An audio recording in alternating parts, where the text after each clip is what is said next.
Hello and welcome to another episode of DCU Daily.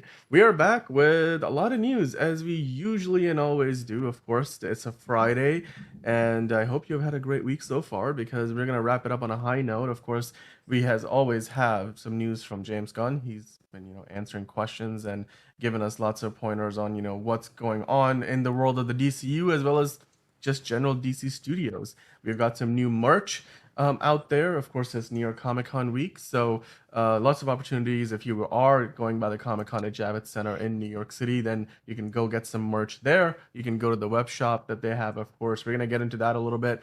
We also have some comments from James Gunn about how Creature Commandos ties into Peacemaker Season 2. And James Gunn also clarifies a few misconceptions about, which Batman belongs in which universe. I mean, you might already know what I'm talking about. And beyond that, of course, we have to look ahead to episode 5 of The Penguin coming out this Sunday. So we got to look ahead to that. What are we expecting from the show now? Where is the story of Oz Cobb and Sophia Falcone, as well as, the Maronis and everybody else, Vic, where are all these characters going to end up by the time we get to Monday? So we got to talk about that and so much more. As always, with me, I've got John, who's got a very curious eye. Just working on my, I don't On know, your the Rock impression. Jack Nicholson, Michael Yeah. Keaton, just like kind of Beetlejuice Joker kind of thing going on. Yeah, but doing okay. We got a lot of news, so let's just get into it before we both pass out from lack of sleep. Yeah, there's a lot to get into, and I also have like a fantasy basketball draft going on right now in the background, so it's my pick right now, John. So tell us about the DC shop and all the new merch that you've got going on here. Fucking got so much shit. Got so much goddamn shit. We got like regular like DC stuff. Like as you could see on screen, we have like the DC Studios logo as well as like the look of like the older school logo where it was just like black or like a dark navy blue. So we have like both. Um we have both there. And it looks great. Like I don't think I would get like you know what is the word I'm looking for? Uh I don't think I would get like this type of like t-shirts or hats or mugs or anything like that. I'll stick with my, I like the stick with hoodie. my I like the black Superman. logo. Believe it or not, Yeah. the blue one is good, but I really like the black one. I mean, and the That mug. was Wait, the show me the mug original again. like 1970s logo. That was the one Yeah, for a while until like I want to say the early to mid 2000s and then they changed it there to was like the the folding D thing. I didn't like no, that. there was the swoosh logo. Oh, Um, it right. was DC, and then it was kind of like that, but like three Yeah. dimensional. And then they changed it to the shitty New 52 foldable logo, which was terrible. And I wasn't a fan of then that one. I like the Rebirth logo. It kind of reminds me of like one of the original logos, but like revamped. I like that one, but I also like Hmm. the DC Studios logo, how they're just harkening back to the logo that everyone kind of remembers and kind of grew up with. Honor the past, signify the future, essentially. So yeah, I really like that. I really the bullet logo is I believe what people call it. So yeah, I think Yeah. anybody who's a big fan of this logo, you can get that. You can even see like the DC shop changed its logo because it originally had the the Hmm. Rebirth logo as it's called. But yeah, I think this is good stuff. Yeah, I mean, our logo is still that Rebirth logo, and I like the way our logo looks and works. But it's well put together. I will say that. But with that in mind, John, there is a lot of course, fantastic stuff on there. It's basically just the logo on everything, right? Like they just like here's the artwork. You can put it on a hoodie, put it on a t-shirt, put it on a cap. There's Creature Commandos merchandise in here as well. We're gonna get into that a little bit later as well. So there's of course a lot of opportunities. Let us know in the comments, guys, which one of these are you a big fan of, and if you're gonna be going to get a little bit of that for yourself. Of course, I want to say hello to everybody in the chat. We've got Michael K in the chat. Hello to Michael. Hello to Fiona. You are in the chat as well today. KC, 76 sup? 2005. That's what I thought. Right. We've got the right dude in the chat. Right dude. Hello to right dude. And we got Manolo. Manolo, we missed you yesterday. I don't know if you were in the chat.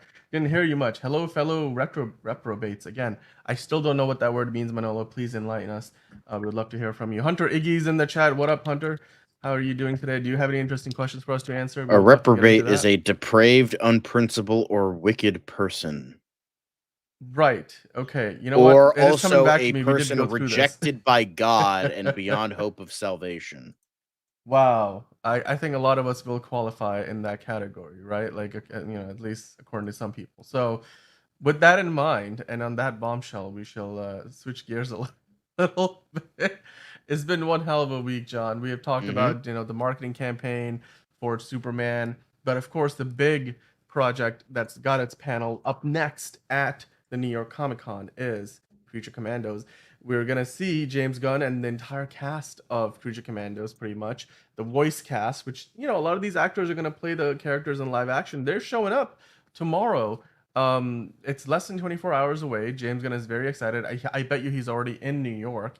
So my question to you is, John, what are you looking forward to the most with this new panel? Because James Gunn just mentioned, according, again, answering questions on threads and stuff, Uh-huh. that Creature Commandos will directly tie into and lead into Peacemaker season 2. What are your thoughts Mm. about that? How do you think that even works? Because there's characters in Creature Commandos that like the Weasel, which were in the Suicide Squad, and I'm just starting to wonder, like, what happened to the Weasel in the Suicide Squad? Is that going to be canon to the new DCU? Much like, of course, Peacemaker, and pretty much all the events of Peacemaker season 1 are canon, Mm-hmm. except the parts that don't line up, like the Justice League showing up. Like, I'm just wondering how this all connects, because the rumors been going on for a long time. James Gunn answered the question directly today.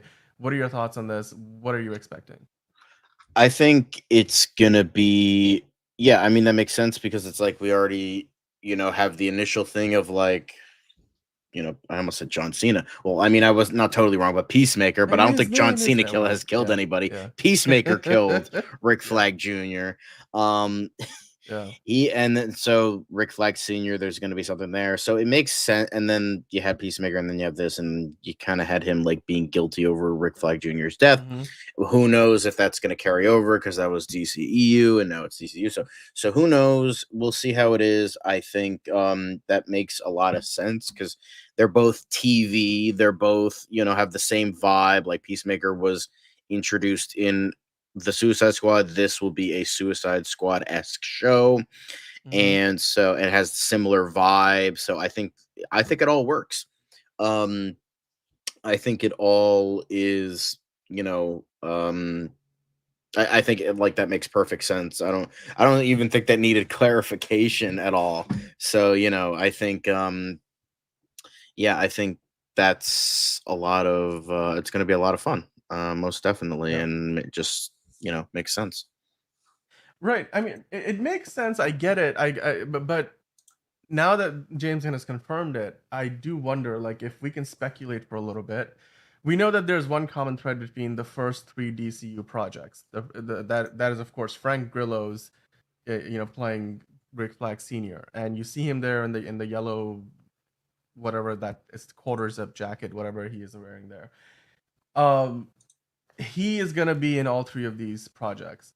Do you feel like that's where the connection comes from, or do you feel like the events of Creature Commandos are gonna directly lead us into Peacemaker season 2? Like, does it have to do with, maybe that there's something that happens in Creature Commandos where they're not able to quite resolve the whatever scenario, maybe some villain comes to light or whatever, and then that leads into Peacemaker now has to take care of it. Like, how I I like, I'm wondering, like, how does that work? Do you think even like, hardcore is going to show up in Creature Commandos? Is that going to tie into it I somehow? have an idea. I have a very Okay. interesting idea. So we're Yeah. bringing Rick Flag Senior into this. Is John's theory time. So we're bringing All Rick right. Flag Senior into this, and um, for whatever reason, maybe off screen, maybe okay.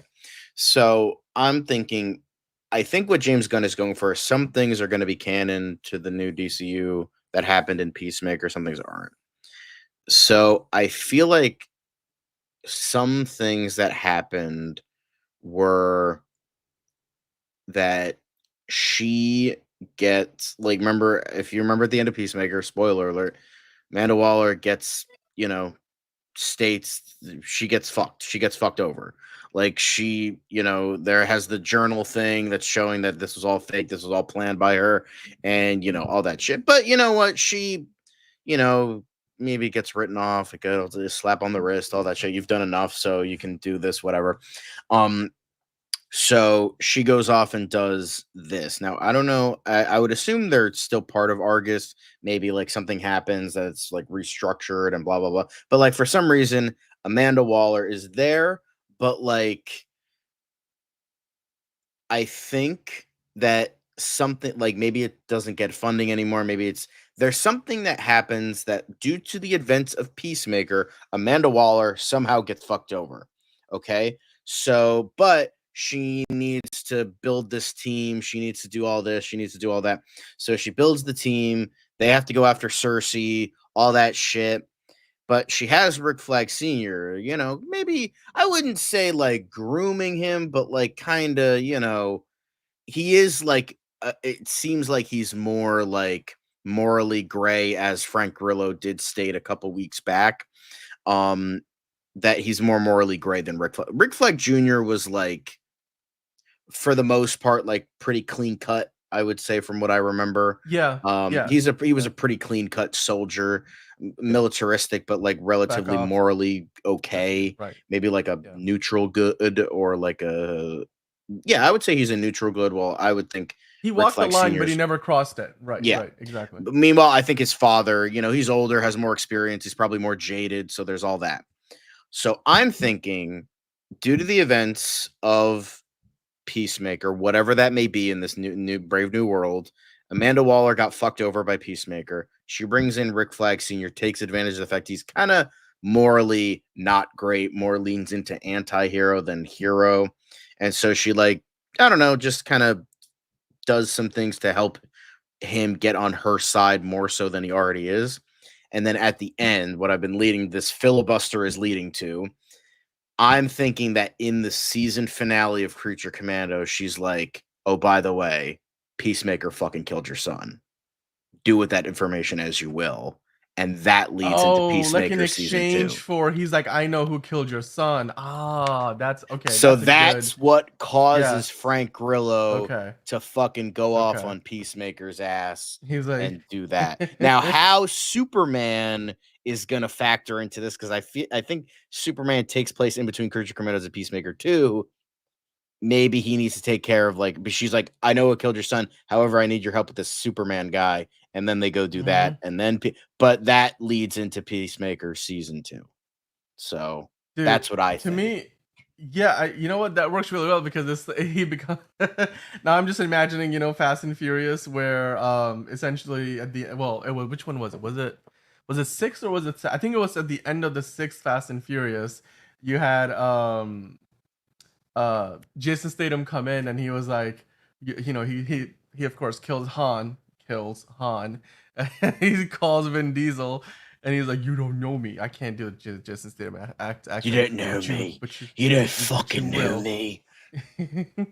I'm coming for you, and I'm coming for your family." It's like, it's great. I'm I love coming it. for you. I'm coming for your family. I'm That's a coming for pretty your good Jason family. Statham. Not That gonna that's lie. that is good. I'll give you that. I will Not 100% I give as you don't that. have friends. I got family.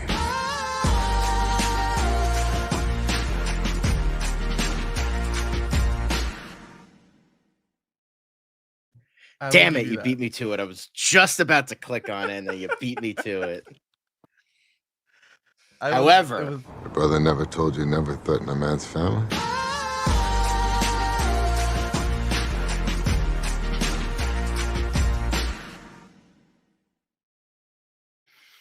Mm-hmm. Yep. I never mean, mess with never mess with Rick Flag Sr.'s family. no, exactly. No, you cannot. It's because it. You don't turn your back on family.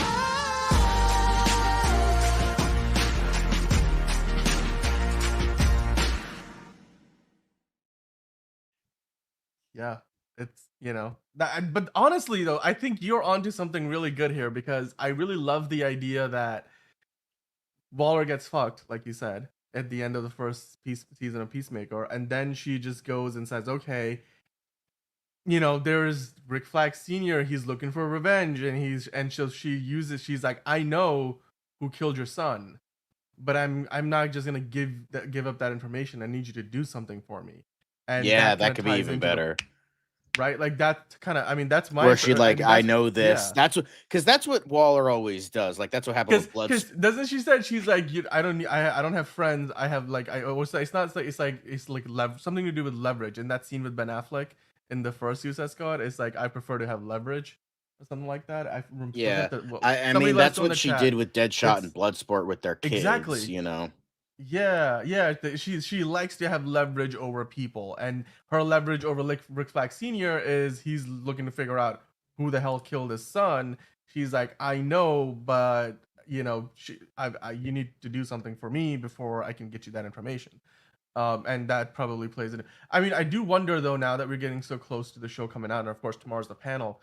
Who do you, based on the trailer too? I mean, James Gunn, released the trailer a while ago, and it doesn't really tell you what the main villain, like what is the primary conflict, the source of conflict. Is there an antagonist in this show? Because I I remember in assume the it's first Circe. Suicide Squad movie, I remember it it's. wasn't. I'm pretty sure it's Yeah. Circe. That makes the Okay. most sense. All right. Well, I mean that works. Speaking of which, you know what? Speaking of which, there was this piece of nugget of news today that Anya Chalotra, who of course from the Henry Cavill, what's the name of the show? The Witcher. Yeah. Anya Chalotra from The Witcher fame. She's playing the character of Circe, so we know we most likely will not only see her in Creature Commandos, but we might see her in live action at some point too. I doubt that they've just brought her on for just a voice acting gig. Her character is going to confront Viola Davis's Amanda Waller in Creature Commandos. What do you think leads to that? Is that just a matter of Waller's coming after her, or do you feel like there's more going on? Maybe Waller has something on. Yeah, Circe, it might have. like It might be like kind of like with the Enchantress June Moon thing, where she had the heart. Yeah. Okay. She might have like some sort of like trinket or something to help like control people, and that's okay. So it might be repetitive because this is exactly what Enchantress did, but James Gunn, he loves to reiterate shit. Like, he's a little repetitive, but that's okay. But well, although the original Suicide Squad wasn't James Gunn, so it might not. He's just ripping it off. It's fine. But I think what it might be is like she is in Amanda Waller has something of like some sort of old like trinket artifact enchanted item that like Circe has been looking for like a long time, and then to get back her power, her true power, she eventually takes it from Amanda Waller, and that's what like starts the show. Is like Circe steals this thing, she becomes all powerful again, and then Amanda Waller's like, all right, I don't have Task Force X anymore, let me do Task Force M. And then there's that. That's when the show begins. Yeah, that makes sense. That makes sense. Do you feel like Circe is gonna survive the show? I hope so, because then that'll leave her for like a Wonder Woman movie. Because I would love for I'm kind of, like that was like probably one of the biggest mistakes of Wonder Woman 84 is not making Circe a villain. That would have been so much better. It is better. interesting though, because we don't have any idea where Wonder Woman fits into this universe, but we are getting Circe. So like, outside of Paradise Lost, we know we're getting a prequel. But that's not meant to be like that. Yeah, that's not meant to be like 1,000 years in the past, right? Like it's not even. I mean, I know that Wonder Woman might be immortal, but like I'm just saying, was Diana around back then? That's the question, right? Yeah. Josh, by the way, I do like the first Suicide Squad, with Will Smith and Margot Robbie. I like it. I like both. Casey saying Circe isn't the main villain. I mean, did they hint at that? I mean, I feel like the teaser trailer didn't really give us, like I said, an answer either way. But I mean, who else could be the main villain? Is it the whole twist? Oh, wait, Amanda Waller is the villain after all. Like, she's. I mean, she's always the villain. That's kind of. I'm just saying, but like that was. We've seen that so many times. I'm kind of tired of just. I want to see an Amanda Waller that's not like the worst part of the. I mean, that's don't who know. she is, though. That's the character, you know. Yeah, fair. Oh, well, with that said, guys, let's keep the ball rolling. We were talking about earlier that there is some new merchandise for Creature Commandos out, and it's on the DC shop. So, what are you most looking forward to, John? Which of these shirts strikes you? Is this something I that like you the think you want to pale blue collect? one in the top right. I like that one a lot. Yeah, because to me, when you look at the two shirts at the top, they remind me the most of the marketing originally for Right. the first Suicide Squad movie, right? Like all Yeah. the floating heads. So I'm like, it definitely leans into that. What are we, some kind of Suicide Squad? What are we, some kind of Creature Commandos? Like that's what it's, and I'm okay with that. I mean, in animated form, it works because you can see the character designs are so distinct and unique that it leans into that. And the first Suicide Squad did kind of feel a little like cliche in that way in terms of how the characters were designed, so it would make sense. Um, Oh yeah, and Angelica is in the chat. Hello, Angelica. How are you doing? She's mentioning, of course, that Peacemaker leads directly to the Waller series, which is what James Gunn did say. So, yeah, what are we? Some kind of Creature Commandos? Thanks, Josh. I got to that before you did. But Honka I honka. appreciate the effort. It's a hunka hunka, not a honka honka. But I see what you I guys need to prefer get it honka right. honka. It's funnier. Okay, fine. To me, it's not because it's funny because the original thing was hilarious. But you could see here on the web shop, you have not only the new DC logo stuff, you also have, of course, the Creature Commandos merch. So I wonder how soon we're gonna get more Superman merch. We of course gotta have the logo shirt, which keeps selling out. But I would love to see more, stuff from all projects, including, of course, maybe the Lantern series. I want to see what that new Green Lantern's logo looks like. I'm very excited about that myself. But John, before we get into the Penguin, I did want to get into a little bit more of what James Gunn recently said when asked about how exactly does the Batman fit into the larger DC landscape. And he clarified to a fan question that the Batman, as we all know, is completely separate from the DCU and will stay that way. Because people keep asking him, and so I guess he finally got tired of people asking him, and he just answered the question straight up that Matt's Batman is part of DC Studios. He is I not love the DCU. Bruce. How many times course, does he he have tells to me what's fucking up. say that? Like I love Bruce, right below the gif of depressed Ben Affleck, which I love. Yeah. How many times he has to say that until people finally go, how many times do we have to teach you this lesson, old man? Well, although this time it's the reverse. It's young man. James, an old man telling a young man, because it's just like, guys, how much, because I do remember seeing a rumor. It was like, oh, Zaslav doesn't believe in this and wants to make it so that the Batman is part of the DCU, and it's just like, that doesn't make sense at all.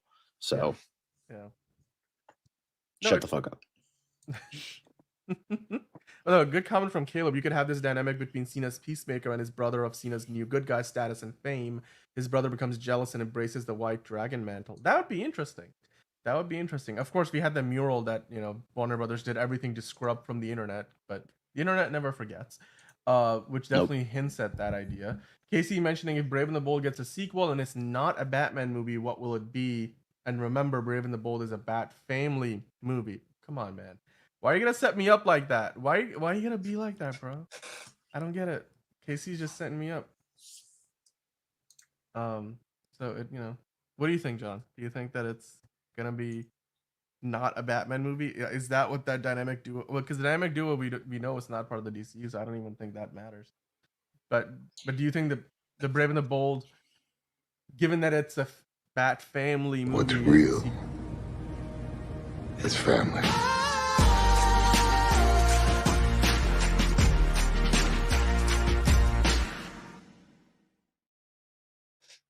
I was trying so hard not to say the word, but okay. Hey, look, you fucking got me so many goddamn times before. I'm getting my revenge, all right?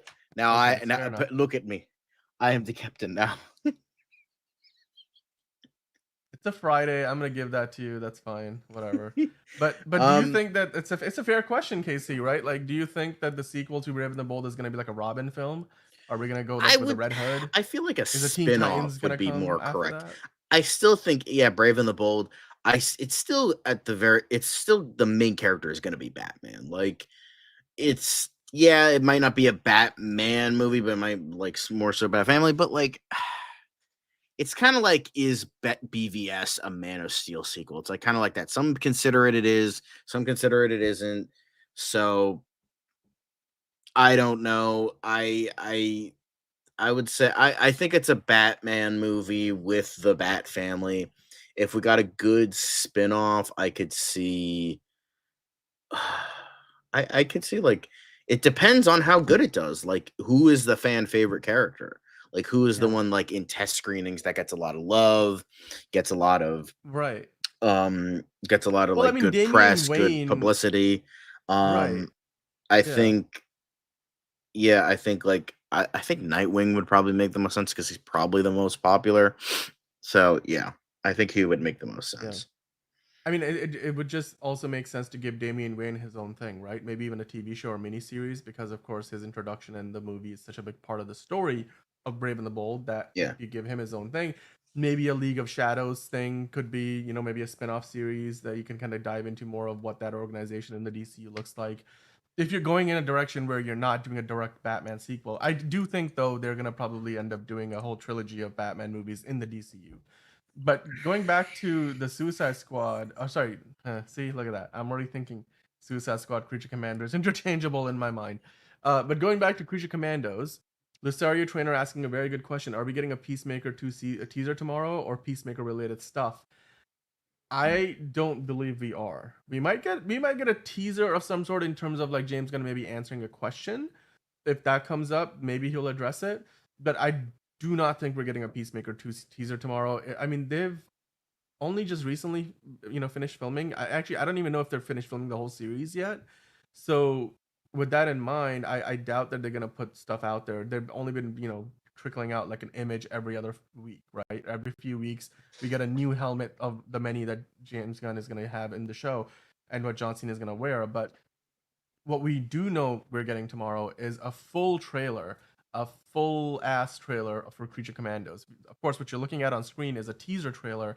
Tomorrow, at the panel, James Gunn, will release, or maybe he's gonna announce it, or somebody on the panel is gonna, announce the full trailer for Creature Commandos.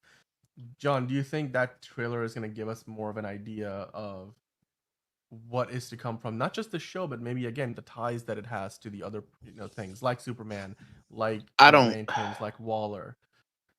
I don't think we're gonna be getting a Peacemaker teaser. Like that's gonna come. I would assume it would come out in fall 2025. So I assume we're gonna get something like we're probably might be getting a teaser like maybe in like March or April, and Right. then like sometime after because I feel like it would be the perfect time for a Superman trailer to be at the Super Bowl, like in a Super Bowl commercial. Mm-hmm. So Peacemaker, I think would be since it's a smaller television thing. I feel like it would be in like March or April. Then we're going to get another big teaser, um, or sometime around when Superman comes out, like a not a big teaser, a big trailer, and Right. then possibly that's like the post credit scene is not an actual post credit scene. It's the trailer for like Peacemaker season Right. 2, or Yeah, that'd be perfect. and That'd be then perfect. we might That get like that's your another Jason final Statham scene, trailer. where But yeah, Rick Flag like maybe kills his Peacemaker's dad again, and his car flips in the middle of Tokyo, and he's like, "You don't know me, but you will. I'm coming after you." you And don't know me, yeah. but you will. That's literally how it's gonna end. Yeah, it's just gonna turn live. It's gonna also just become live action. That post credit scene is gonna be live action. The rest of the Creature Commando show is gonna be animated, but then that post because it's just that's how the DCU rolls apparently.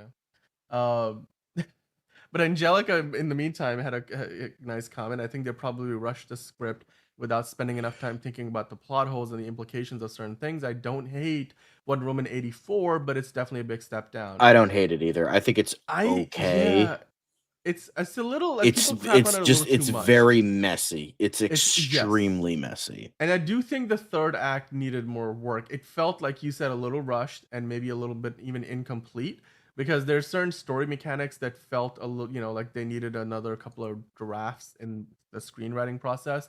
But also you got to remember, that the movie came out during the pandemic. I don't know how that affected the movie's production at all.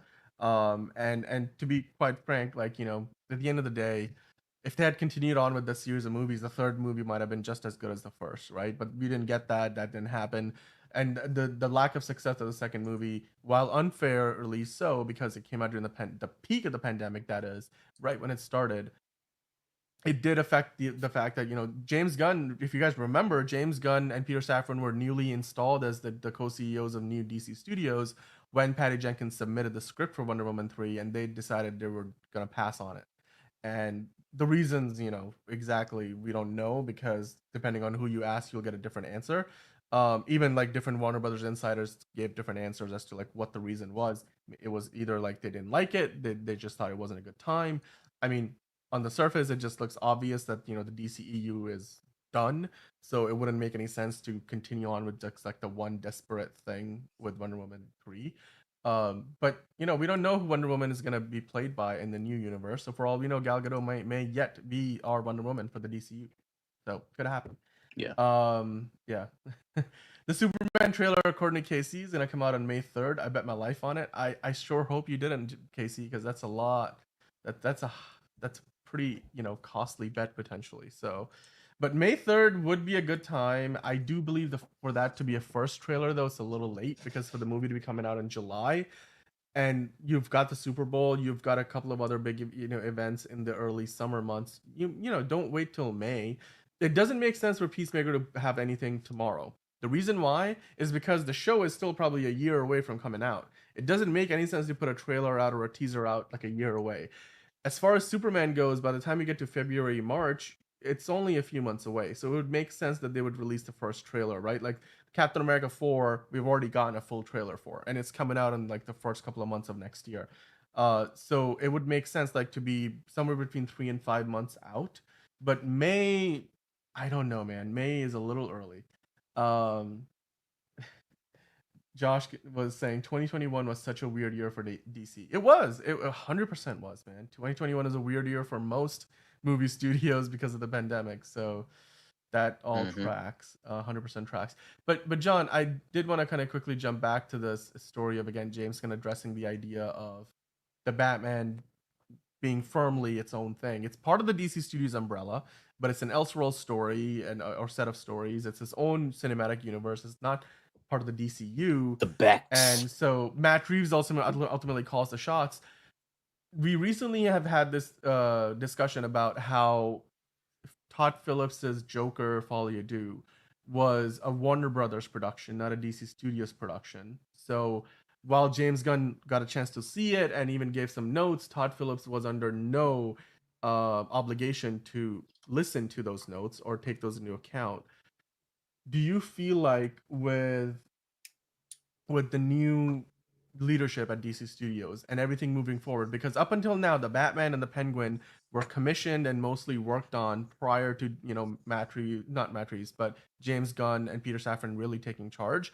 But do you feel like moving forward James Gunn will have a bigger role to play in Matt Reeves' universe in terms of just being there almost to kind of be like, he kind of looks in and says, oh, you know what, I really love what you're doing there, but maybe not make him Oz Cobb? Like, do you feel like Matt Reeves will be under any obligation to listen to James Gunn in that way?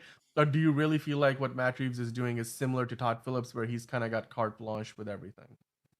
I think obviously there does need to be some notes if like there is something that's beyond fucking stupid, and you just need to be like, all right, hang on, because like there was like I don't know if it was a rumor or confirmed that like James Gunn gave notes for Joker Folie à Deux, and it's I probably do like, believe that's a real thing. It was reported by one yeah, of the and trade as much as I report, love Joker Folie à Deux, publications. maybe there was some good notes in there for like, Yeah. hey, dude, let's not have this, and this in there.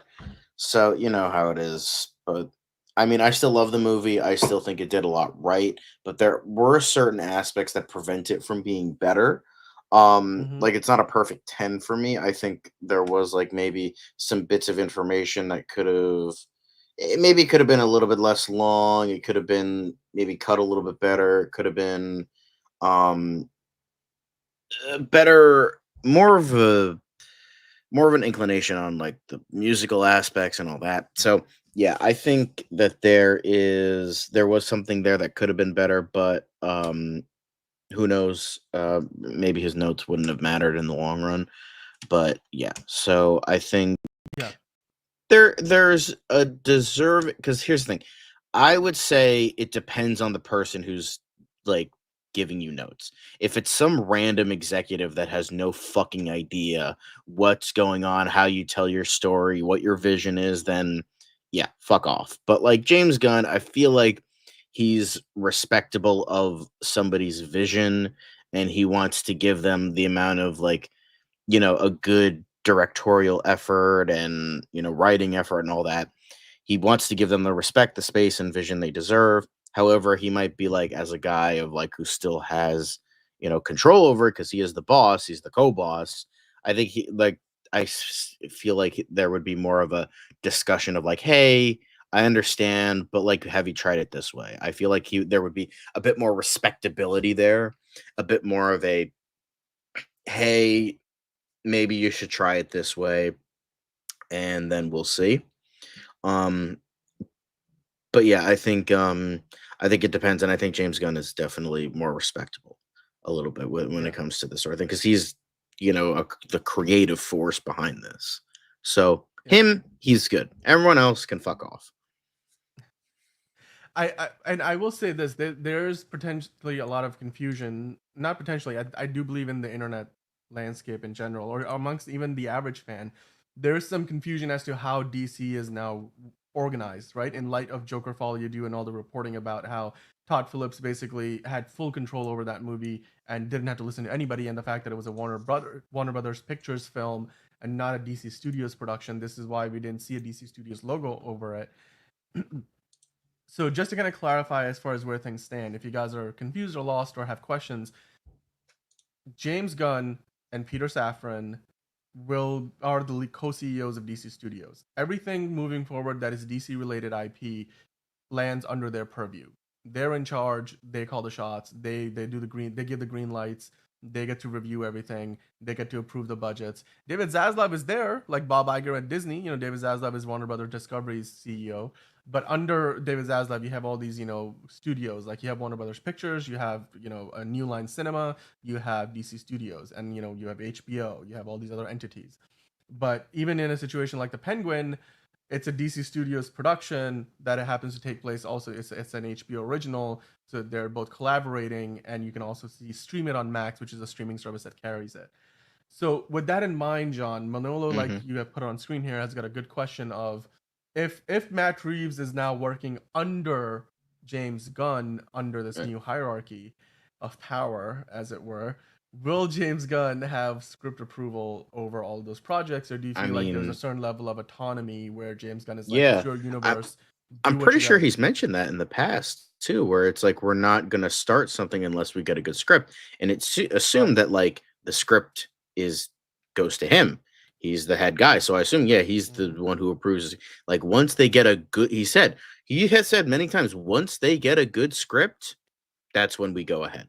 So I feel like that's a pretty easy like guesstimation in terms of that, because he's pretty much for the most part like said it like we're gonna approve of this stuff. So I would assume Yeah. I mean, that to me is a good level of quality control, right? Like you want to have that because Matt Reeves, of course, loves what he's doing. He must love it. He spent so much time working on the script for the second movie. But like Ray J said, like you said, Gunn has script approval power for sure. Ultimately, he has to say this is good to go, and he can, say, okay, you need to go work on this a little bit more. And on the TV front, HBO gets the approval because the budgets come from HBO, right? Like where HBO hmm says, we're gonna approve the Penguin, we're gonna green light Lanterns, but the Arkham Asylum show, right now, it's not gonna really work for us. So you need to go figure that out for yourself, and maybe kind of revamp it a little bit.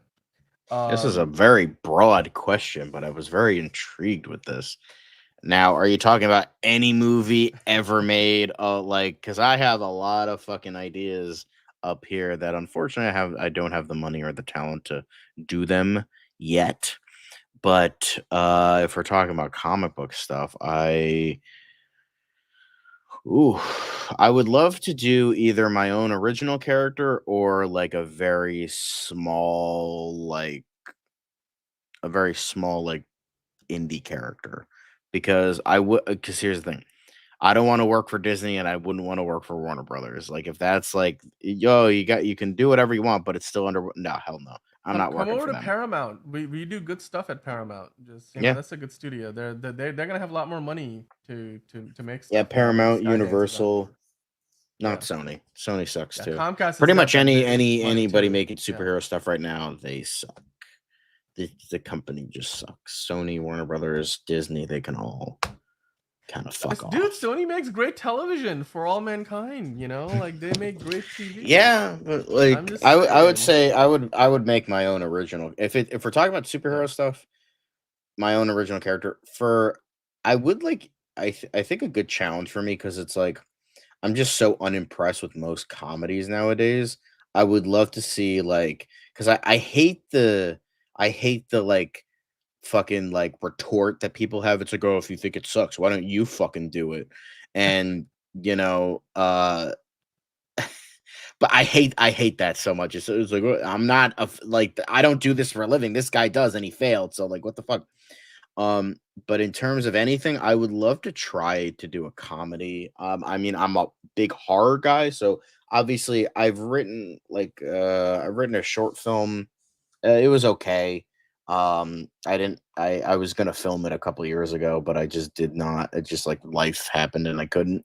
I would love to try to do a comedy. I have a one in mind. I wouldn't reveal it here because I wouldn't want people taking my ideas, but it's very Dude, every it's idea like you could leans possibly on think of, dark somebody humor. has thought of before. I'm just saying. That's I'm kind of just how it saying, goes. like, I just saying. Yeah. I don't No, want it's to. fair. I mean, Angelica wants to have James Gunn focus on the Gotham City Sirens. That would be interesting. I wouldn't mind seeing that. We haven't really. I mean, the closest thing we got to something like that was the Birds of Prey movie. But I would, not the same thing, I admit. But Gotham City Sirens would be something interesting and something that probably deserves a little more attention as a franchise. It has a potential maybe more as a TV series potentially than a movie, because I don't know. But if they do it well, it could be a movie for all we know. Speaking of which, Josh would love to make a Condiment King movie. I think that'd be great. Josh also had a really fun comment earlier that I wanted to highlight. Where is Joker 2 the Todd Phillips cut? I'm like, it's in the movie theaters, bro. That's the one that we got to see. The cut, bro. The one we got to see. But earlier, KC was doubling down on his idea for when the first trailer for Superman might come out, and he said May 3rd is I the think debut of that's Action Comics just #1. too close to the movie. That would be 2 months. That would be I about mean, 3 months. That's a little but bit too maybe close. okay, but maybe think of it this way. Maybe the first teaser trailer drops at the Super Bowl, Yeah, and I would then the first say full trailer comes out on May 3rd. May Casey 3rd. might be onto something. I'm just saying James Gunn really knows his stuff, and he respects the history of DC Comics in a way that I haven't seen any studio head really do before, at least for DC. So I imagine that he probably has that date circled for something significant, and it would make sense if it was the first trailer, the second trailer. I would imagine that we get like a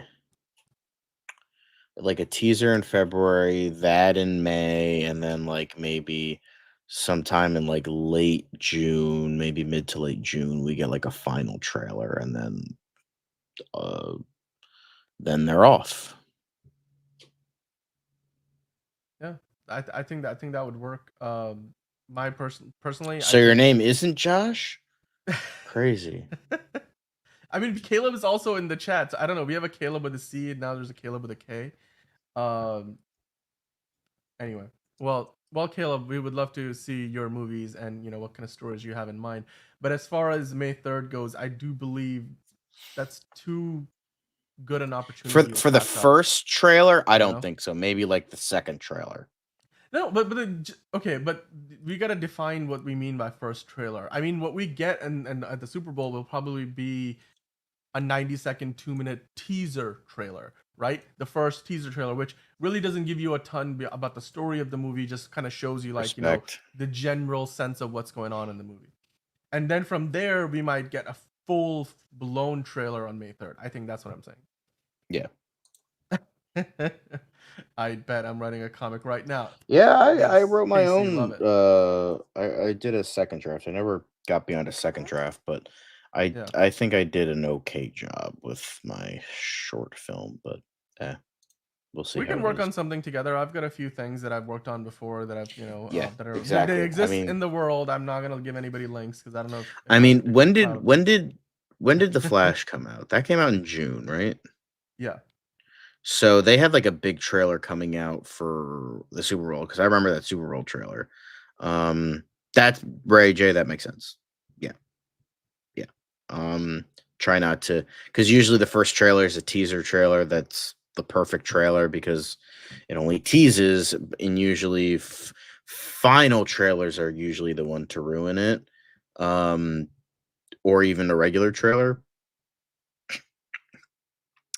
Yeah, but now I we will know it's like Batman saying he's Bruce Wayne. Just revealed, you just revealed yourself, man. just That yeah. I don't know, man. We know who you are now. You dox yourself on the internet. It is what it is. It is what it is. But getting back to the idea of the trailer, though, John, I do believe because they're calling it supposedly the summer of Superman, that if May 3rd is really where they start to push, to make the big push for the movie's promotion, it would make sense that they put out like the first teaser trailer comes out on the Super Bowl, then maybe a first full trailer comes out May 3rd. And I think as far as how many trailers we're gonna get, the Batman is probably a good example of the kind of marketing they're gonna do. Where we got like a good teaser trailer, right? If you remember, there was like a quicker one, and you kind of get the vibe of like, okay, these are the characters, these are the big set pieces, and then like the first full trailer came out, which is still like the official trailer you'll find if you go to HBO and try to watch the movie. It's the one where they start with the Riddler getting arrested, which I'm like, they put that in the beginning of the first full trailer, and that doesn't happen until toward the very end of the movie. And then from there you get like the big sequence of like, I got you, I got you, and then Batman just flies through the bowl of flames and flips Penguin upside down. That whole thing was the first full trailer. And after that, I don't believe we got many more trailers. If any, maybe we got one other full trailer, but overall, we just didn't get a ton. Like we got maybe 2 full trailers and a teaser. I feel like that's probably what we can expect from Superman. And then beyond that, you'll get TV commercials and little tidbits where like international TV commercials or trailers might have different footage, which happens all the time. So like we will get more of an insight in the movie, but I don't think they're gonna give you like 3 or 4 trailers. By the way, Noel in the chat. Hello to Noel. New York Comic Con. James Gunn confirmed New York Comic Con starts tomorrow. Dude, James Gunn is at that Creature Commandos panel tomorrow. We were talking about it earlier, so be kind and rewind. But it's gonna be fun. What Gods and Monsters slate at New York Comic Con? We're okay. Noel claiming that James Gunn has confirmed we're gonna get a whole slate for the Gods and Monsters. Did that happen? Somebody tell us if that's true or not, because we have not seen that anywhere. That so Noel, don't be spreading false rumors, please. We don't want to misinform the folks, because I would be really pissed if that came out of left field for me personally. We're gonna look into that. Is that a thing, John? Somebody let us know in the chat. Is that actually happening tomorrow? Nobody has told me this. I have not heard it from any legitimate news source. And Ray J, yes, a lot of trailers do spoil the whole movie, but I mean, every once in a while you get a movie, like I think the Batman, we didn't really get the spoiler for what happens in the third act. We didn't know. I mean, we kind of got some shots that there were gonna be like some explosions and stuff. We didn't know exactly how the third act would play out. So they did a good job of holding that back, and I love that were able to do that. James Gunn, where are the Superman news? Where are they? Says Josh. I see. You're doing your whole Christian Bale impression. Never mind. That went over my head. Where is she? Yeah. Where is she? Where's the trailer? Where's the Superman trailer? I trained in the mountains. Yeah. I trained in the mountains for the trailer. Dr. Fishy, no. By the way, Noel, it's not confirmed. It's not anywhere officially that James Gunn said that we're gonna get a full slate reveal tomorrow. As far as we know, the only thing we're getting tomorrow is a panel on Creature Commandos, and I'm sure there's going to be questions answered, and James Gunn may make an announcement or two, but it's highly unlikely that what we're going to get tomorrow is a full slate of anything. I don't think that's what we're getting.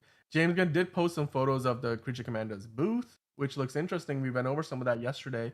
So, that's been there the whole week, and that looks a lot of fun. But I do not believe we're gonna get anything beyond just a conversation, a Q&A. Maybe he'll get asked a few questions where he slips a few details. But I highly doubt we're gonna get a full slate reveal. If we do, bring it on, and we're gonna be here to talk about it. But I don't think that's happening tomorrow. Yeah. So, but thanks for bringing that up, Noel. I'm glad we were able to clarify that. If it does happen tomorrow, it'll be a total surprise to all of us. And I mean, I'm all for surprises, but I hope they, for something like that, they probably would want to promote it ahead of time, like Marvel does. It makes sense. You want people to know what's coming. You don't want to be just surprised by that. And people have other things to do in their lives, right? It's not like they're going to see a movie. People have other plans. I mean, well, I mean, we don't, but like normal people do. Yeah. Lusario Trainer saying MTV TV spots closer to release spoil everything. That's not entirely true, dude. They literally unless it's like a good trailer. Spider-Man. I mean, they edited out 2 Spider-Man from Spider-Man. Yeah, but we figured it out. Like we all knew that was gonna be. I'm just, but like people leaked photos of Andrew Garfield on set. That was a whole different thing. I don't think that compares. No, I mean, like you could tell in the trailer that like Lizard gets punched, and like we're like, yeah, they clearly edited out fucking a Spider-Man there. It's like, hello, I know. like you see Lizard getting punched. It's like, we all knew that they would be in the movie. Like we all fucking knew that they would. But I'm saying they made a concerted effort to not spoil it. Is what I'm trying to say, right? Like it wasn't. We've had like Mr. X. We have had entire shots that were just made for trailers, like the whole Avengers Infinity War, where that shot of all the Avengers running at Thanos' army was not even in the movie at all. Josh saying Jared Leto doesn't let me have a life. Well, it's unfortunate, Josh. Sorry, Caleb. Yeah, he sends him too many anal beads. I feel bad for you, man. Casey saying, while I would love to see a slate soon, strategically that would be a dumbass move. I agree with you, man. We haven't even gotten a single project from the new DCU yet. Why do an updated slate reveal when we haven't even gotten the release of Creature Commandos? Yeah, I think people are fiending. I think they just really want, that like oh, because I feel like that when they're used to Marvel, like just fucking having an entire timeline of movies that announced, and it's just like, all right, fine, but like it's just like focus on the stuff that's greenlit, which is Creature Commandos coming out later this year, Superman coming out July, Peacemaker probably going to be in fall, Supergirl June, Lanterns sometime in late summer, early fall 2026. So focus on the stuff that's filming right now or going to film. So. Yeah, exactly. And I think Manolo makes a really good point that James Gunn wouldn't want to, as any good film producer, wouldn't want to overshadow the show that he's there to promote, which is Creature Commandos, right? It's the very first DC Studios, like not the very first DC Studios thing, but actually under his guidance is the very first thing that's coming out that he greenlit, right? Because like the Reeves Batman stuff is not really something that James Gunn is super directly involved in. The Christopher Reeves story, the Superman documentary, is something that they acquired, so it wasn't something that he had a hand in from beginning to end. So it would, but as far as Creature Commandos goes, he wrote the scripts. He's helped shepherd the development of this series. This is very much one of his babies, like that are in development and now on their way to our screens. So I do not think that he would want to have that be overshadowed because he makes a huge slate announcement. It's kind of like how Anthony Mackie the other day was like, "Hey man, it was so great. I had Harrison Ford, and I had such a great announcement. I had all these people with me on stage for Captain America 4, and then RDJ comes out and says I'm Doctor Doom, and like nobody remembers my panel."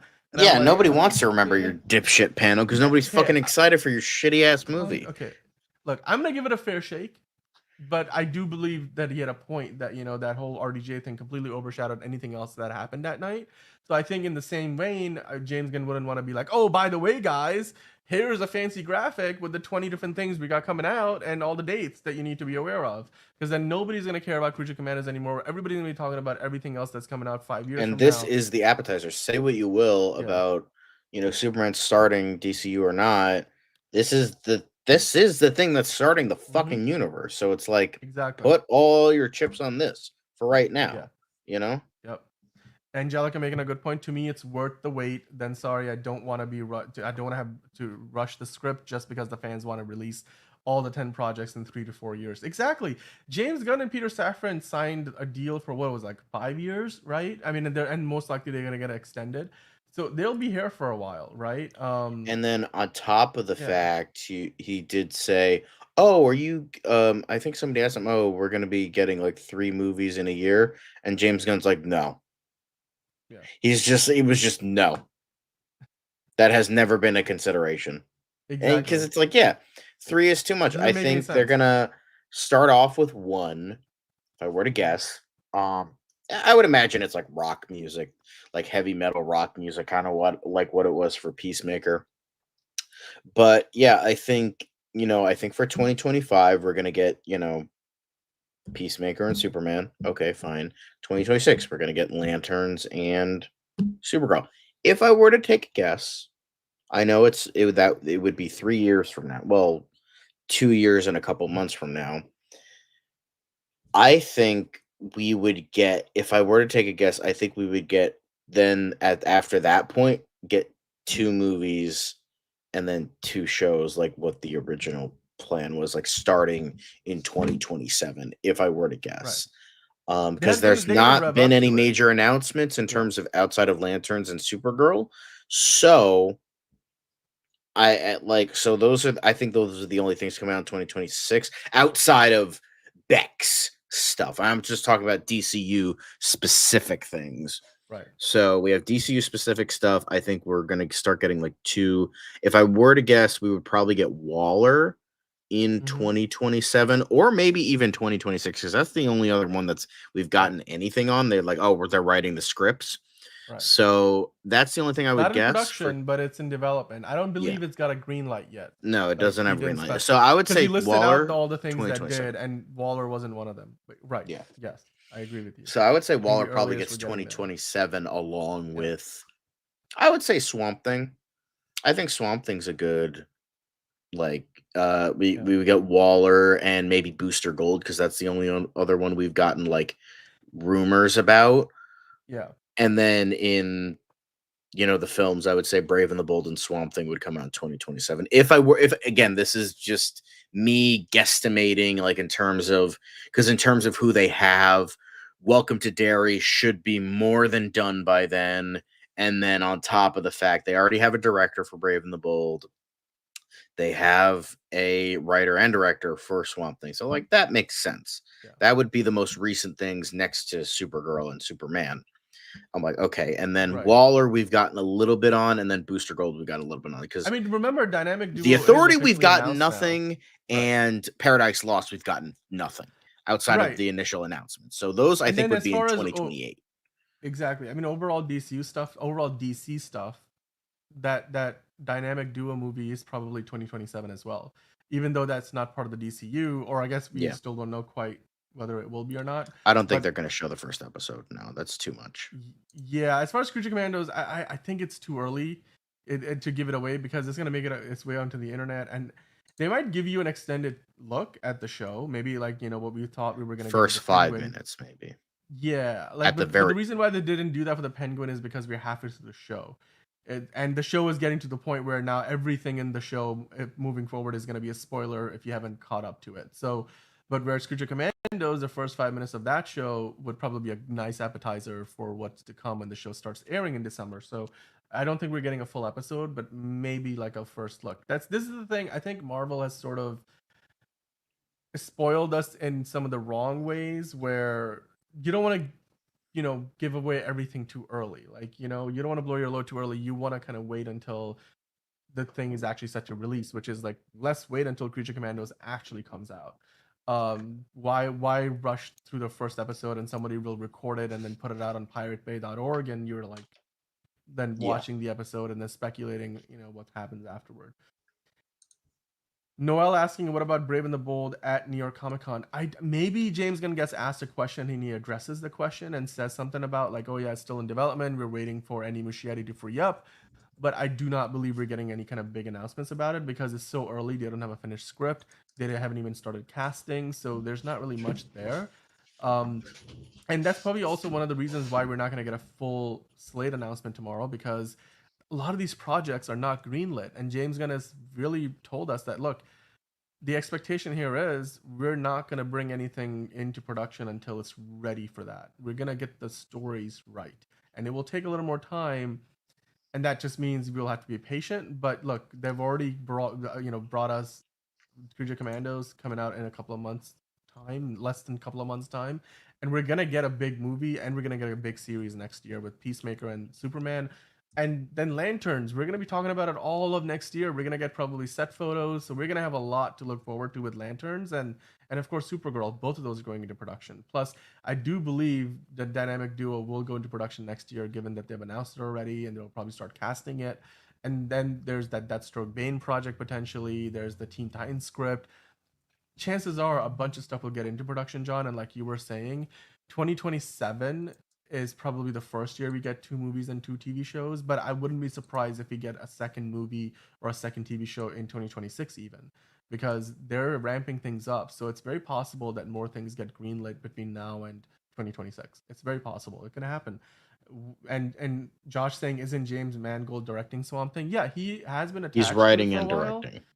Yeah, but like as far as if that is his next project, I don't believe was still working on another movie. So maybe after what he's currently working on, he'll Yeah, get because to he it. was working for Disney because he had Dawn of the Jedi was one of his next projects. Yeah, well, I mean, that's probably never happening because it's a Star Wars project. None of those. Yeah, it's a actually Star get Wars finished movie, here. and we haven't had a Star Wars movie since So- 2019. So, Right. Yeah. And Manolo would love a horror-inspired Swamp Thing story, and I think mean, we who would all wouldn't? love that. That's exactly what it should be. And then Noel asking, what about the Authority or Teen Titans? Teen Titans, we don't even have a script that's approved.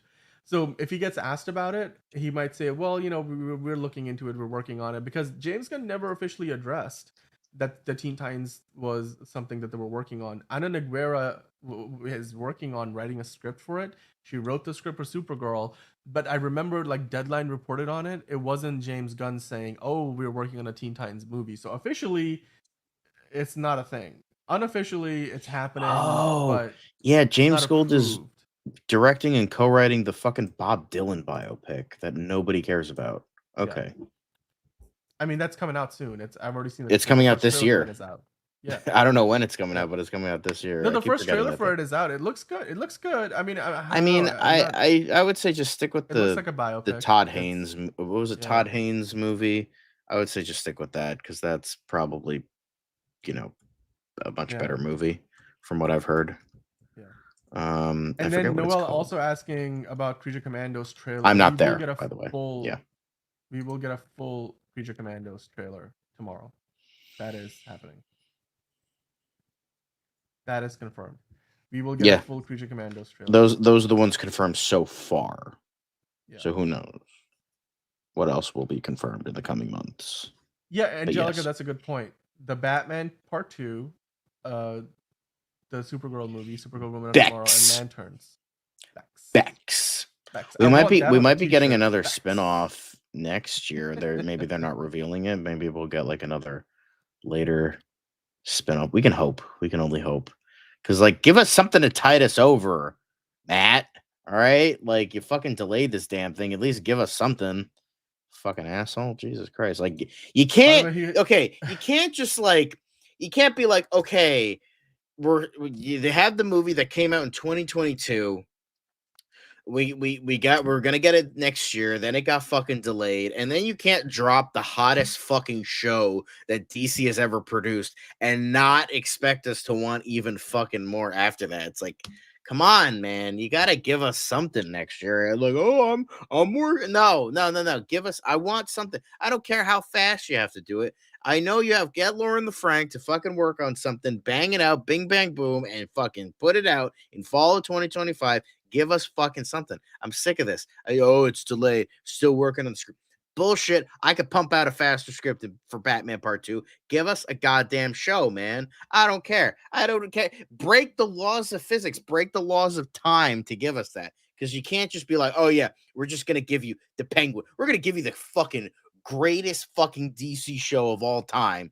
And then just be like, oh, yeah, now you got to wait a fucking another 2 years.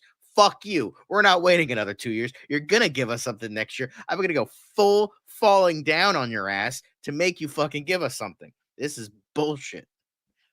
Bullshit. It's just like, it's like, all right, it's like, okay, I can wait till like 2026 for, Batman Part 2. I didn't really like the first one that much. And, it was fine. It was okay. And then bam, Penguin comes out. It's just like the greatest thing ever. Here you go. And it's just like, all right, now I'm pissed that I gotta fight. Now I'm pissed that I gotta wait. Get out of here. And get out of here who fucking said turd sandwich. Go suck a dick.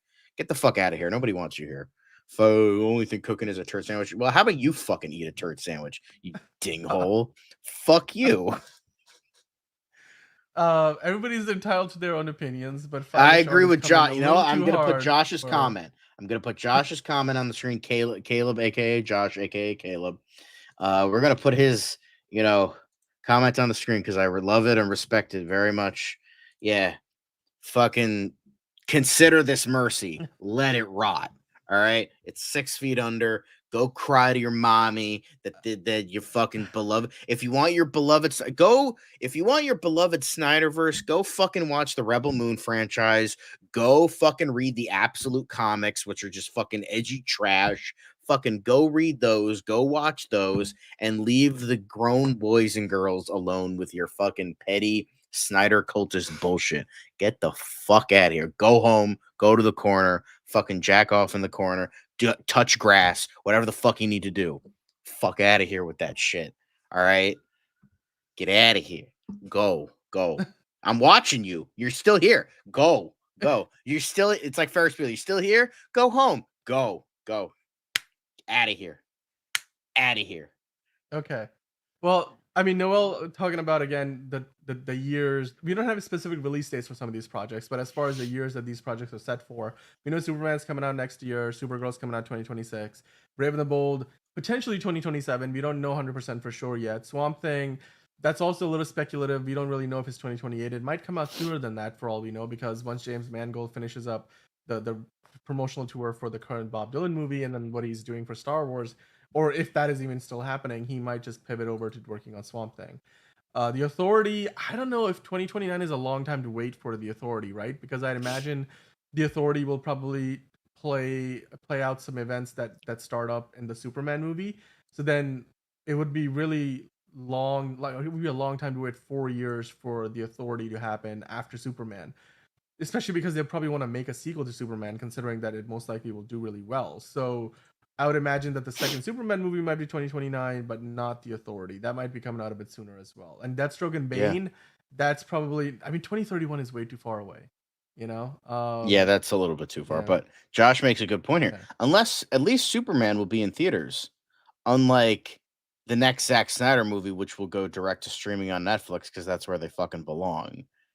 Well, actually, no, that's wrong. They belong in the garbage. But that's just me. 5-ish art is like triggered. I think you did trigger John a little bit, just a little bit. Hey, But Rage is enjoying it. the people love my rants, so that's why I gotta. Yeah, are you not entertained? Come on now, I gotta entertain you guys a little bit, right? Yes, we do appreciate it. We do. If you guys, by the way, an underrated John rant that you guys might not have seen because this is before the channel really caught on. Go look for Jurassic League on this channel. If you search for Jurassic League, you'll find an epic rant. And John, I believe you ranted on that one for a good 15 to 20 minutes. Just straight Yeah. up. I was just listening for 15, It 20 was minutes. like Jurassic So League versus Batman Beyond, and I Batman was just Beyond, and it like, was just it was legendary. It was I had to find although it. Maybe we'll use that unfortunately, clip I was sometime. talking about a rumor that turned out to not be true of Denis Villeneuve was considering Batman Beyond, which turned out to be total bullshit. But it rings true. But hey, no, we haven't gotten anything about Jurassic League since that announcement, so maybe that's for the best. Yeah. By the way, Five-ish Art's saying he's okay with a reboot. He's just not a very big fan of James Gunn being the one in charge of it. So I don't know. I mean, let's give the man a chance, right? Like so far, we haven't seen anything that he's put together. Like we've only seen behind the scenes looks. We have seen a trailer for Creature Commandos. We've seen some photos of Superman. All We right, really haven't seen anything yet. So that's fair. That's fair. I don't know. Like you got to give him a I chance, right? apologize Like, for going a little bit too extreme, but it's just I'm sorry. I'm just so sick of these Snyder cultists. I'm so fucking sick of them. Like, and I'm not talking about. I would like to reiterate. Shut up, Lucario. I I would if you like the Snyder movies, that's fine. I have no problem with that. If you like them, Dan is one of them. That's cool.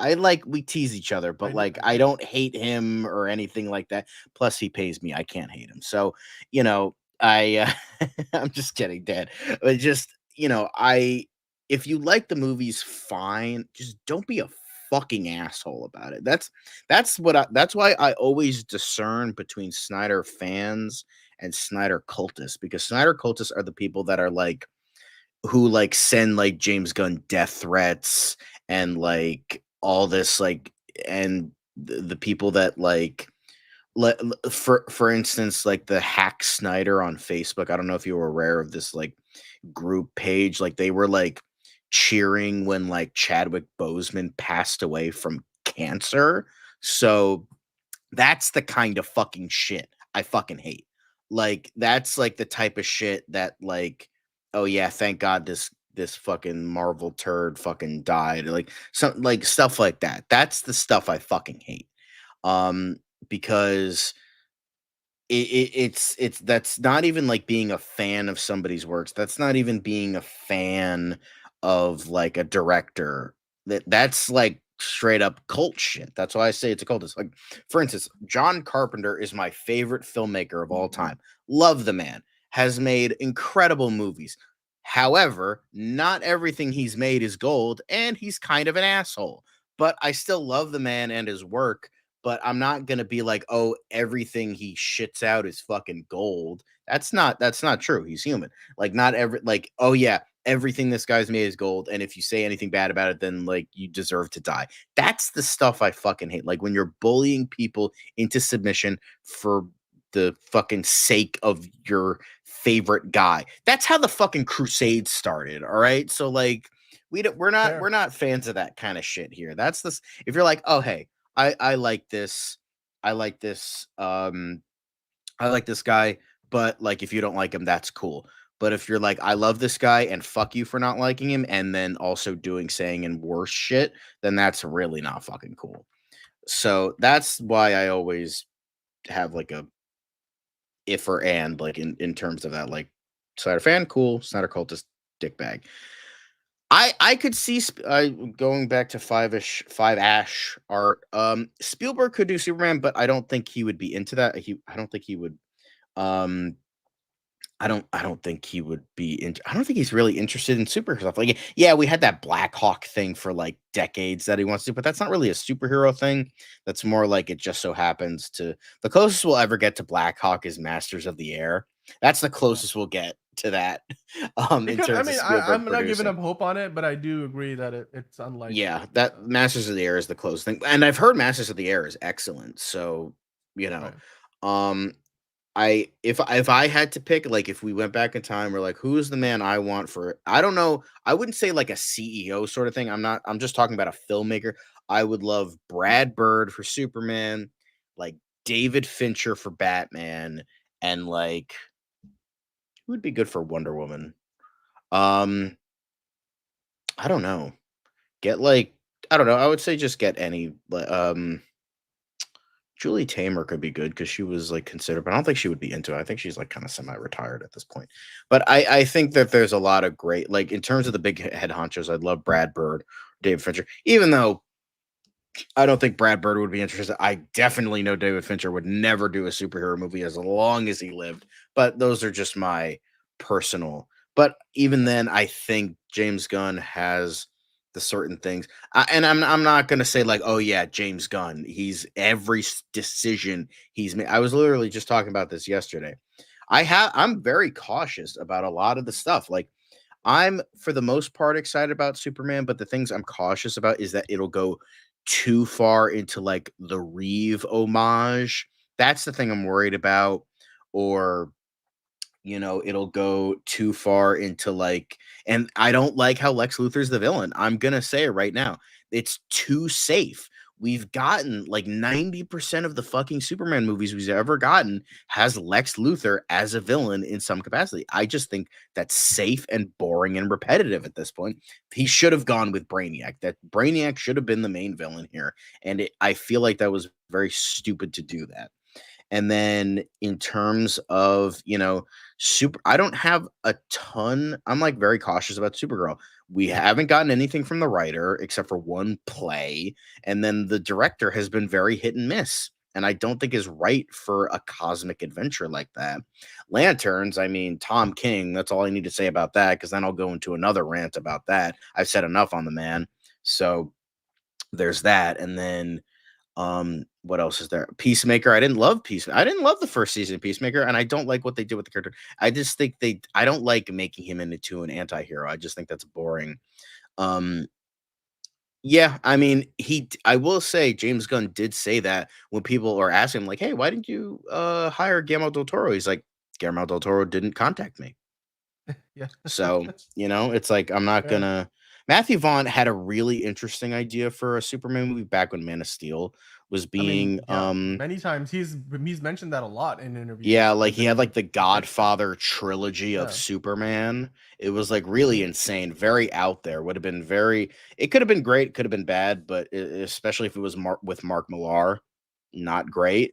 But yeah, so I'm not going to act like James Gunn is like the greatest thing since sliced bread. I think he's doing a lot of things right, but the thing is he's also made some really dumb decisions too. However, I'll take the good with the bad. It's like taking the good with the bad sort of thing. Like I'll take it. Like obviously I'm just gonna have to wait and see. Creature Commandos could suck. Superman could suck.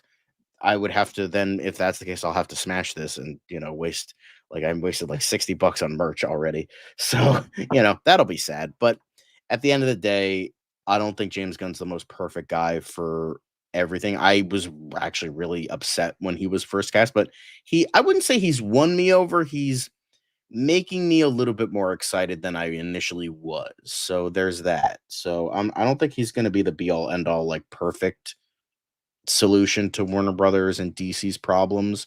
Um I just think um like yeah, there would have been better choices, but I think there's enough he's done enough good that I'm like, all right, let's let him cook, as the kids say.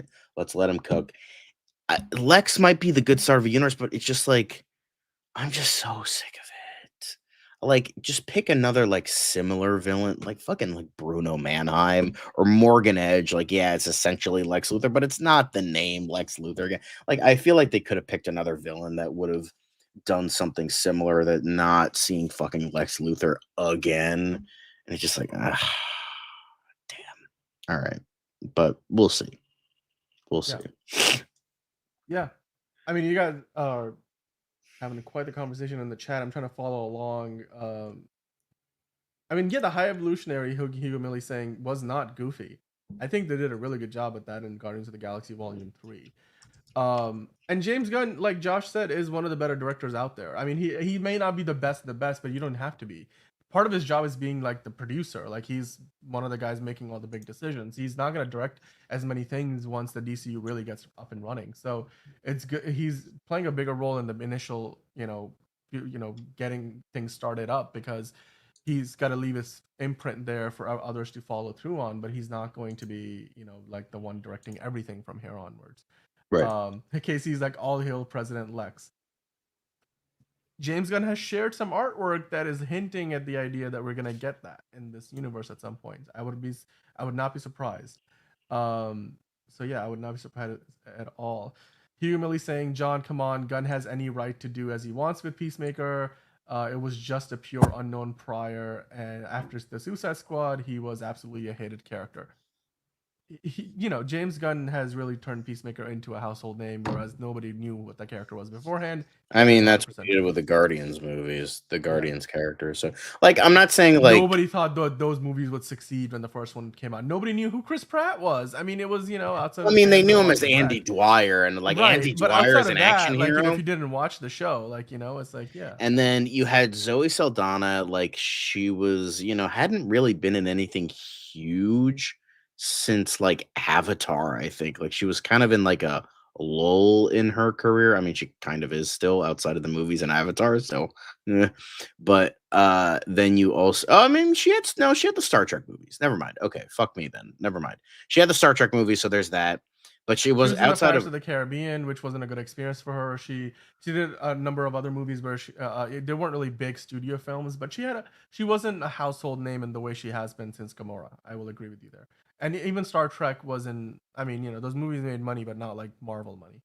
By the way, Five-ish Art, I think you're making a good point that a lot of DC fans are disheartened and alienated, but that's exactly the challenge that James Gunn and anybody in his yeah. position would have signed up for, I mean, and here's the that's the thing. job, like to General bring those audiences fans won't care back. too much. They didn't give a Yeah, fuck about Guardians of the Galaxy. yeah. Yeah, sure, they had the cloud behind them behind Marvel. Well, here's the thing with that. They have the clout behind the character of Superman. He is the most well-known character in modern media like ever. Like his logo is like one of the most recognizable symbols in on planet fucking Earth. So Mm-hmm. I feel like it's kind of a weird similar situation. Yeah, sure, general audiences might like another Superman reboot. Didn't we just get one like a couple years ago? Why do we give starring this? I don't even know who this guy is. Who the fuck is this guy? Miss Maisel's Lois Lane. This is gonna suck. I'm not gonna watch this. But then I feel like there's the trailers. You do have the trailers.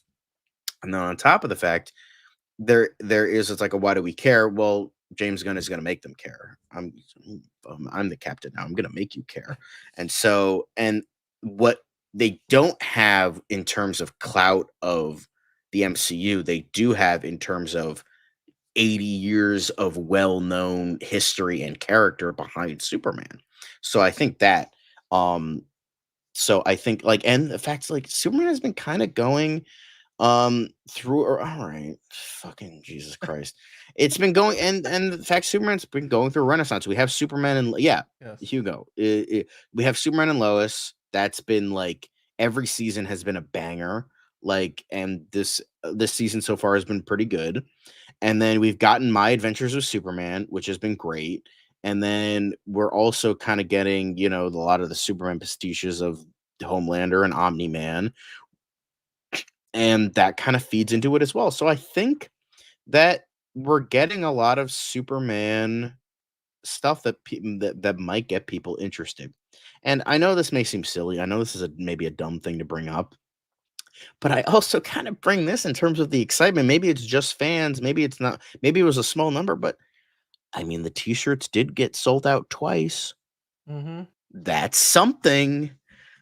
That's true, People Josh. want Nobody Superman. disrespects crypto. Yeah. The only crypto disrespect I will take is Bitcoin and cryptocurrency because fuck that shit.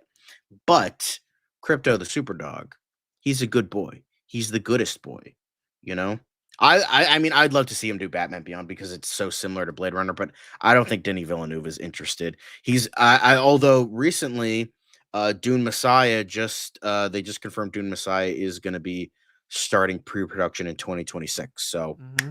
that's something to get He's excited gonna be for, guys. busy.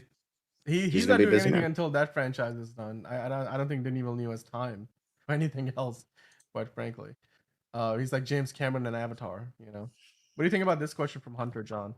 Who do you think Mm. will voice the kid version of Dick Grayson? I don't know, man. I think it's a little too early to figure that out. We really gotta know what the script is gonna be like, and what kind of vision they have for it. because we don't even know if they're gonna show a kid version of those characters in that movie. I mean, that movie isn't even confirmed officially. It's not greenlit.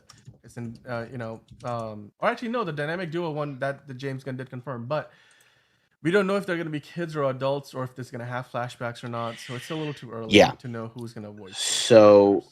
I imagine they did try to do a Wonder Twins movie and then it got Right, David canceled. Zaslav canceled that real quick. I think Rage is just trying to pull our leg.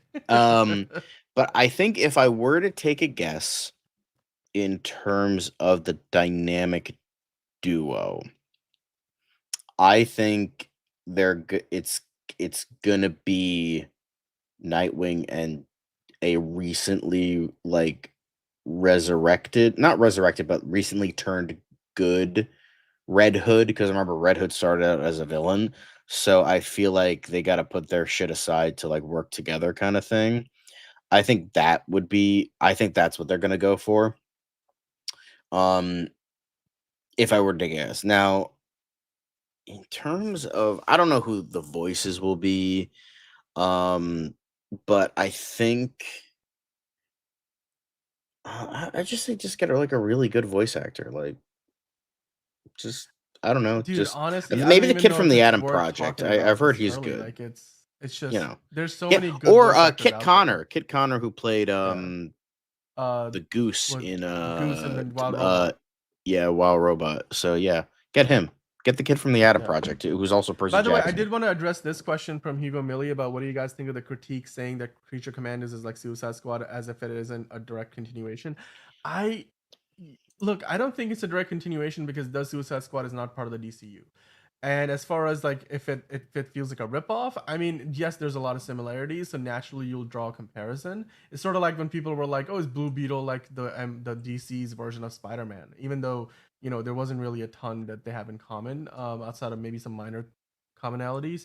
So yes, people will compare it, but honestly, Creature Commandos, it has to kind of make its own mark, right? Like it has Yeah. to do its own thing, and if it fails to do that, then that's the fault of the people who worked on the show, that they weren't able to differentiate it enough, because that's the same thing that Thunderbolts is going to have to do as well next year. Like Thunderbolts is a Marvel property, but it looks like it's another Suicide Squad-esque movie, and a lot of people will have already drawn that comparison. So but if the movie is great, then nobody's gonna care. So, and then the same goes for Creature Commandos. If it's a great show, then nobody's gonna care if it has similarities with with Suicide Squad.